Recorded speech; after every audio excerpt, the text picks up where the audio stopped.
Facebookல வந்து star eligible ஆயிடுச்சு அப்படின்னா அதை எப்படி நம்ம அப்ளை பண்றது ஓகேவா? பட் உங்க ஸ்டார் செட்டப் வந்து கம்ப்ளீட் உங்களோட ரூல்ஸ் அண்ட் ரெகுலேஷன் எல்லாத்தையும் நீங்க கம்ப்ளீட் பண்ணி உங்களுக்கு எலிஜிபிள் ஆயிடுச்சு அப்படின்னா அதை நம்ம எப்படி அப்ளை பண்றது ஓகேவா? பட் அதுக்கு முன்னாடி அது மூலமா நம்ம எப்படி ரெவன்யூ ஜெனரேட் பண்றது அப்படிங்கன்னா உங்களுக்கு ஸ்டார் பாத்தீங்கன்னா தனியா உங்களுக்கு ஒரு வீடியோஸ்க்கு எதுவுமே தரதில்லை.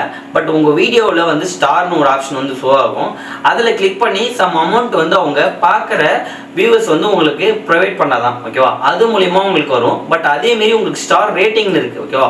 உங்களுக்கு கொடுக்கும் போது அவங்க கமெண்ட் ஹைலைட்டா கொடுத்து ஸ்டார் ரேட்டிங் கொடுத்தாங்க அப்படின்னா அந்த ஸ்டார் ரேட்டிங் மூலியமா நமக்கு வந்து ரெவன்யூ வந்து ஜெனரேட் ஆகும் ஓகேவா? இது யூடியூப்ல எப்படின்னு பாத்தீங்கன்னா உங்களுக்கு சூப்பர் தேங்க்ஸ் அந்த மாதிரிலாம் இருக்குல்ல, சூப்பர் தேங்க்ஸ்ல உங்களுக்கு கிஃப்ட் மாதிரி ஏதாவது ஒரு 20 ரூபா 30 ரூபா அவங்க வந்து ப்ரொவைட் பண்ற மாதிரி இதுல வந்து ஸ்டார் இது ஓகேவா? ஃபேஸ்புக்ல ஓகேவா? பட் இது எப்படி நம்ம அப்ளை பண்றது பார்க்கலாமா வாங்க.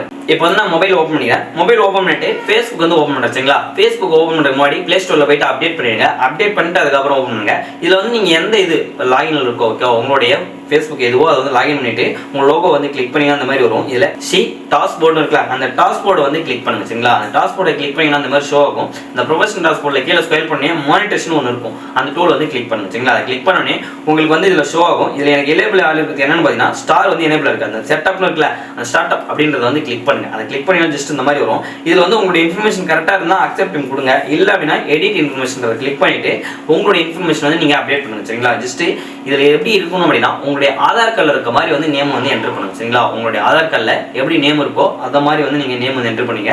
அப்போ தான் உங்களுக்கு வந்து எந்த ஒரு பிரச்சனையும் வராமல் அமௌண்ட் வந்து ஜென்ரேட் ஆகி உங்களுக்கு அக்கௌண்ட் ட்ரான்ஸ்ஃபர் பண்ணும். ஜஸ்ட் இப்போ நம்மளுடைய ஃபர்ஸ்ட் நேம் அந்த ஃபர்ஸ்ட் நேம் எப்படி இருக்குன்றதை கொடுங்க. இப்போ ஆதார் கார்டில் பார்த்தீங்கன்னா நம்மளுக்கு first name and last name எனக்கு கொடுத்துருக்க முடியாது. அவங்க நேம் மட்டும் தான் கொடுத்துருப்பாங்க. இப்போ என்னன்னா உங்களோட நேம் இல்லை உங்க இனிஷியல் கொடுத்துருப்பாங்க.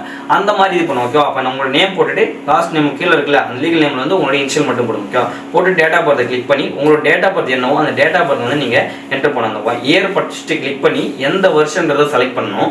அதுக்கப்புறம் அந்த இயர்ஸ் நான் ஃபர்ஸ்ட் செலக்ட் பண்ணுறேன். இப்போ வருஷம் இருக்குல்ல இதில் அந்த வருஷத்தை கிளிக் பண்ணிட்டு ஓகே அப்படின்றத கொடுத்தோம் அப்படின்னா உங்களுக்கு வந்து ஓகே. இப்போ வருஷம் கொடுத்தோன்னே மந்த் வந்துச்சா இதில் வந்து இந்த சைடில் இருக்கு பாருங்க, அதில் கிளிக் பண்ணி மந்த் எந்த மந்த்தோ அந்த மந்த் ட்ராக் பண்ணுங்க. ட்ராக் பண்ணிட்டு அந்த டேட்டை செலக்ட் பண்ணிட்டு ஓகே அப்படின்றத கொடுத்தீங்கன்னா உங்களுக்கு வந்து என்ட்ரு ஆகிடும் ஓகேவா? என்ட்ரு ஆனதுக்கப்புறம் கண்ட்ரி அந்த கண்ட்ரி கிளிக் பண்ணி உங்களுடைய கண்ட்ரி என்னவோ அந்த கண்ட்ரி வந்து நீங்கள் செலக்ட் பண்ணுச்சிங்களா?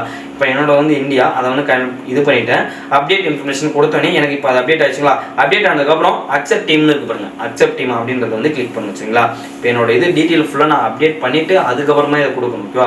அக்செப்ட் டீம் அப்படின்றத கொடுத்த உடனே பார்த்தீங்கன்னா எனக்கு டிக் ஆகி எனக்கு வந்து இங்கே ஓகே ஆயிடுச்சு ஓகேங்களா? இவ்வளோதான் ஃப்ரெண்ட்ஸ். இந்த மாதிரி தான் வந்து நம்ம இதை எனேபிள் பண்ணுறது. பட் இதில் பே அவுட் அக்கௌண்ட் அந்த ஆட்சன்ஸ் அக்கௌண்ட் டேக்ஸ் எல்லாம் எப்படி அப்ளை பண்ணால் அதுக்கானவே டிஸ்கிரிப்ஷன் கொடுத்துருக்கேன். கிளிக் பண்ணி செக் பண்ணி பாருங்க. Okay bye.